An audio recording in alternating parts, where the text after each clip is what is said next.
We have seen what has happened with the money. Yeah? Now, when we're talking about Islamic finance, हमारे ज़माने में, is that we need to relook in these documents. What is a share, what is a bond, what is monetary, etc. And the problem that we have is that those documents that we are running the world economy is made out of riba gharar message. Those transactions. This is why ulama needs to reinterpret those documents, because it is emanating from the parliament, which is telling you this piece of paper, depending what is written on it, based on the act of parliament, it is a checkbook. It is a check. The same thing, this piece of paper, depending, according to the act of parliament, it can be a bond. The same piece of paper, according to the act of parliament, it can be a 1,000, 2,000 notes. The same piece of paper, depending what you write on it, it has a value, because there is a legal construction that we need to make. And that is a challenge that you have to face when you deal in a financial economy. How do you interpret those documentation? So what we will see is when your company is basically here, what you call a financial intermediary. This is exactly what your company is about, where you're trying to get money from those who have excess money, and you make it available to those who need it. So you are here as a financial intermediary, you are being regulated. Depending on your activity, you get your license. You are a cooperative because you are limited as to what you can do with this excess money. You are a bank, you are limited to what you can do with this money. You are an insurance company, for example, you sell policy, what you are doing? You're getting money from them, isn't it, in a policy? So your financial intermediary, depending on your work you do, but you are still dealing with money, you are still dealing with those documents, what you call a financial instrument. So you develop certain product to make this money comes to you, and you develop another product there to make it available to those who need it. Alternatively, you can go on the financial market. So this is exactly what you are doing. But the difference would be, instead of making money for money, you are going to bring an asset in between. And this asset, as I explaining to you earlier on, this is what you are doing. So you have taken the money from those who need it, and you have made a profit about it, and that profit is because of the Shari'i issue involved. This is not from me, this is from Ibn Arabi, who was one of the great scholars the Muslim world have produced. So you have to have this clear in your mind. What are you selling? What are you taking? This money you're taking from a Sharia point of view, how are you taking that money, and how you converting that money into a product for somebody else, and you're going to make it become an asset-backed financing, not a debt-backed financing. Have you understood that? So this is exactly what you are doing here. And to do that, we are going to, a lot of products on the market, I'm not going to deal with that. You are trying to eliminate riba, gharar, and message. Now, the problem that you will have outside, people will keep on telling you, is because you are not evolving in a 100% Sharia environment, you are bound by regulations, you are bound by the Act of Parliament. There are two solutions. Either you make it haram, you say, no, we don't want Islamic finance, or you say, look, we are not making haram become halal or halal become haram. What we are doing, we are engineering the jurisprudence that we have from the time of Islam, or what the fuqaha have developed. I'll give you an example. And this is where you got to understand the way the faqih's mind works, the mufti's mind is working. In the time of Rasulullah, I keep on concentrating on this, it's easy to understand. If I need this, I go in the marketplace, just there was no shopping mall. It was a desert, it's a market there. So, can I buy 10 dirham? And I'm making 2 dirham profit with you. So it costed me 8 dirham, I am making 2 dirham profit, and I'm selling it to you. This sale is known as murabaha.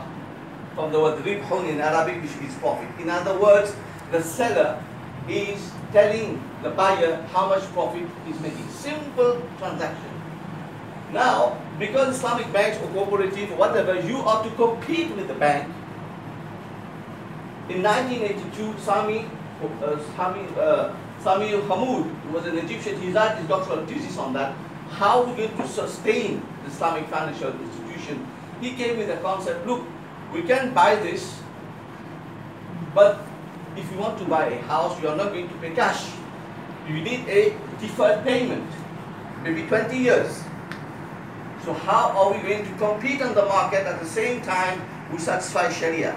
So what they have done, they say, okay, now we are not talking about 10 rupees, now we are talking about 100 millions of rupees. We say that we buy it, the bank will buy it.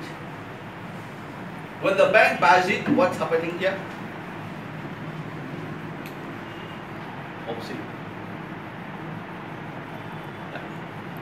So it becomes a cost plus, that is, the bank will buy it and he will make a profit over 20 years. How do we justify that profit? Because if there is something wrong in it, technically, from at least a theoretical point of view, the bank is responsible. You can claim that from the bank. The bank must, no pain, no gain, must take a risk in that, because if the value of the property drops, what happens? Market risk, right? There is credit risk, there is operational risk, there is liquidity risk, there is legal risk, there is Sharia risk. I can put a lot of risk, which is another area of Islamic finance. We cannot do that. So they're taking the risk here. And of course, they make an effort to buy the house.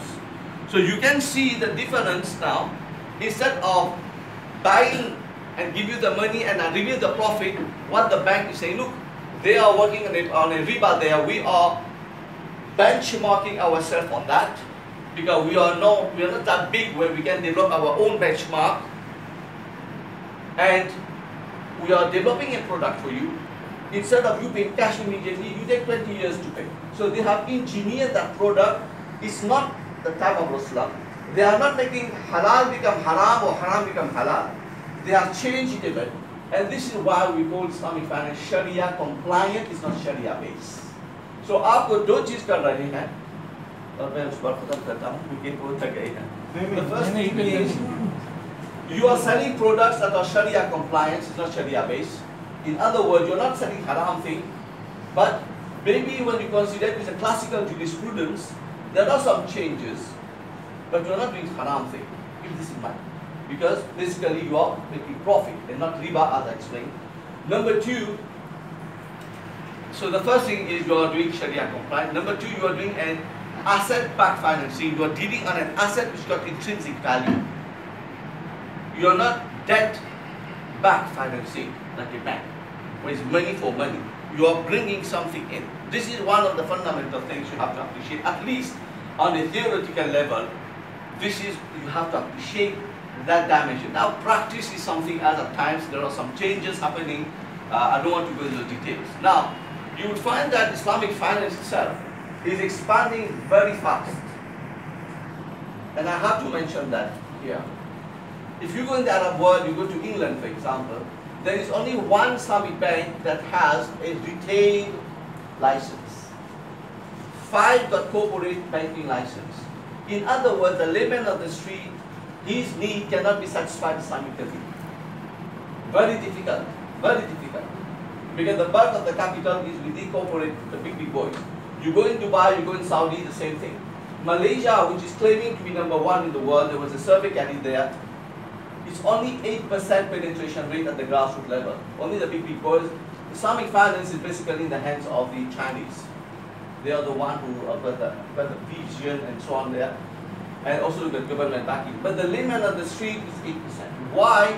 Because if we are going to engineer Islamic finance such a way for the elite, then we are really deviating from the spirit of Sharia. Because Sharia, Islamic economic model, is different from the what you call the capitalist model or the socialism model. The resources available to satisfy our needs are limited. Therefore, price keep on going up. Because the demand is high, is unlimited, but the resources, the means to satisfy it is limited. Everybody here would like to have a BMW, but we don't have a BMW. We can't. So we satisfy ourselves with a Suzuki or whatever, isn't it? Yeah. So there are two ways we satisfy our needs. One is if our pocket is strong, we buy it. If we don't have pocket in our tough luck. Or we borrow money on riba. The second one is there is a what's called a public goods. What you cannot afford, I cannot afford. The government sets it up like the roads, like the airport, etc. Yeah. These are the two ways. In Islam, there is a third way. In Islam, there is a third way to satisfy those needs, what we call the infaq sector. The great Alim Ibn Salam, he has written a book on that, Kitabul Amwal, the book of revenues. If you study the Islamic economic model, you can see that you can develop your organization in such a way that you can create different departments. One is for profit and one is geared up to help the poor. This is why Sharia has given you a whole list of duties, financial duties vis-a-vis the poor. Zakat, Sadaqatul Fitr, Kafara. These are compulsory on us. Then you get those that are not compulsory on us, but highly recommended. Your wasiyah, your awqaf, your lillah, right? Your udhiyah. So I want the time to go into all those details. You will see there's a strong corpus of financial instruments that Sharia has given to us to help develop the other dimension. And this is what we call the moral economics. There must be a moral dimension in what we are doing. If this is missing, I'm afraid to say that we are just replicating and innovating what the conventional one is doing. It's not haram to make profit. By all means, we make profit. But we must always have a heart with the layman on the street, the poor people. وَفِي أَمْوَالِهِمْ. The Quran says in their wealth, there is a right of the poor and the destitute. It is there at haqqun, the word haqq is used in the Quran. They got a right. They must not come and beg to us. We must go and look for them and give them their rights. Understand that properly. Today's time, all this is going out of our ethos. So we are losing that ethos of helping the poor. And that is what, again, will make a difference between Islamic finance, if we can do that, and conventional finance. So we have to have the spirit that when we're doing it, it's an ibadah. We are removing a big monster from the economy, which is very, very difficult, and at the same time, it's a tool of dawah. Professor Masum Billah, who is a well-known scholar, you get him on the internet. When I was meeting him, he told me, very interesting word, economic dawah. This is an economic dawah to show how Islam can help people, can enhance the economy. Islam is not only for us. Islam is also for the non-Muslim. There's nowhere in the Quran and Hadith that says you cannot help the red form. That also is the created al-khalqu iyadullah, the Hadith says. And creation of the dependence of Allah. Whoever had the dependence of Allah, they are the best in the sight of Allah. And you have to consider our environment we are evolving also. Islamic finance is not only for them. Now, this brings me to the last portion I want to talk is the marketing dimension of your product. Now, when you market a product, there are 4 things usually called the marketing mix you consider. Now, some say 4, but now those who are in the service industry say there are 19. I don't have time to go into those details. There are product, price, promotion, and place. Product, price, promotion, and place. These are known as the controllable variables. These are things that will change, but you can control it. What price you're going to make, how you're going to sell it, what you're going to sell, and how you're going to promote it.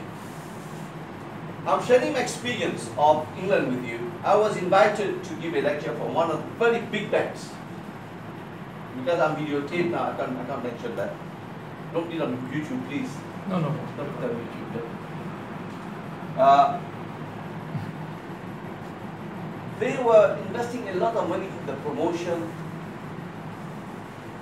but then they had major problems in the place and the product. Their price were competitive, the promotion, they were investing a lot of money in advertising and all the things, but the product was complicated. Now you call a layman to sell a house, to buy a house, you want to make Islamic mortgage. Now you're complicating it, this is ijara, this is diminishing moshar. The poor layman, what on earth is going to go, what's going on here? So he doesn't want to come, he gets frightened. The second thing here is, if you are targeting the layman and you are doing your promotion, you want to talk about it, you want to sell it, you are doing it in a 5-star hotel. Where the layman and the poor people will come in the 5-star hotel? You follow? So they had two major problems. One was the issue of the place policy. The second one was the issue of the product policy. So when you make your product development, make it as simple as possible. There are case laws on that. I don't want to go into those details. Where the court, if those who are in law will know, the language used 30 years ago in commercial contracts and now, there were a lot of difference. Because it was so technical, so ambiguous.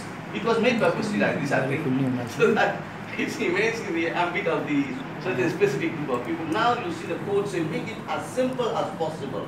Don't make the language too technical that the person signing it don't know. I'll give you an example. How many of you have an insurance policy? Car. Nobody got car? No, people have insurance policies. No, do you have a car? Car. The person who got the car must have an insurance policy. Yeah? Yes. And when I ask the people, 99% of them never even read the policy. They don't know, they just sign it for the sake of signing it. Now the court had a duty to protect the people, and they have said that those blueprints, small print, they say no, you must highlight it to the client. They must know what this is. Yeah? So what I told them, and this is Mulana aapke rahnumai ki zarurat hai kyunki main yahan nahi janta kaisa ho raha hai yahan.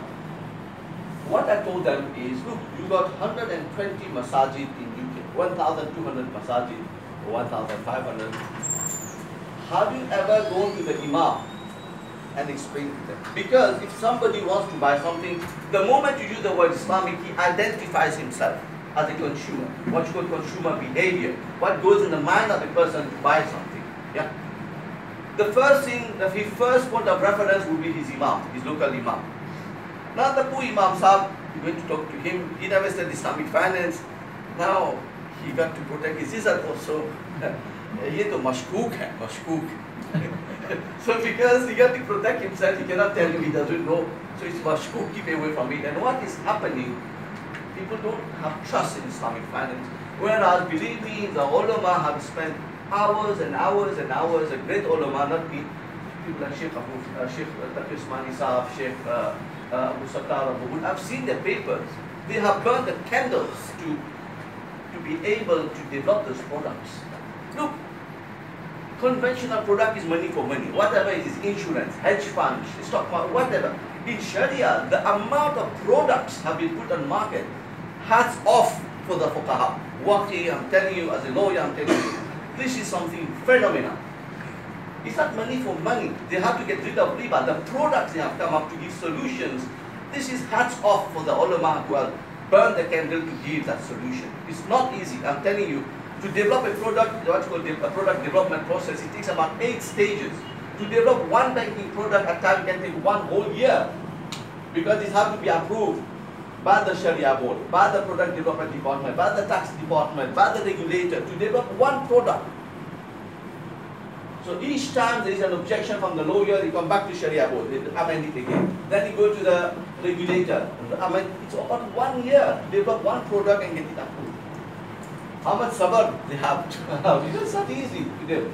You are just selling it, but what's the work behind it, you got to appreciate that. Yeah. I personally, I was one in the Masjid of Shaykh Usmani Sahib, one of the leading scholars of the world. He told us, you were much more ulama. He said, I have pondered on Murabaha for 2 years. For 2 years I have pondered on Murabaha, the technicalities. I don't want to go into the technicalities because you are not going to be involved in that. 2 years you have been thinking about it. He said, if you can go on Ijara, leasing product is still better. 2 years, because who's thinking of Islam? There were about 200-300 ulama gave a statement in England. So it's not easy to develop Islamic product. Now when you're going to complicate it for the layman who doesn't know what you're selling, that becomes problematic. So to try as far as possible to develop products where the layman can understand it, the price is competitive, the place is accessible to them. You can't go and sell a Mercedes-Benz on the beach. Will you go and sell Mercedes-Benz on the beach? No, that's not the place to make people know. You got a good showroom, right? And you cannot go and sell ice cream in the North Pole. That's not the place to go and sell ice cream. You follow what I'm trying to say? In the same way, if you have to sell Islamic products, financial products, first of all, do not limit your products to Muslim only. I think this is one of the major mistake has been done, that it is only for Muslims. No, it's a product.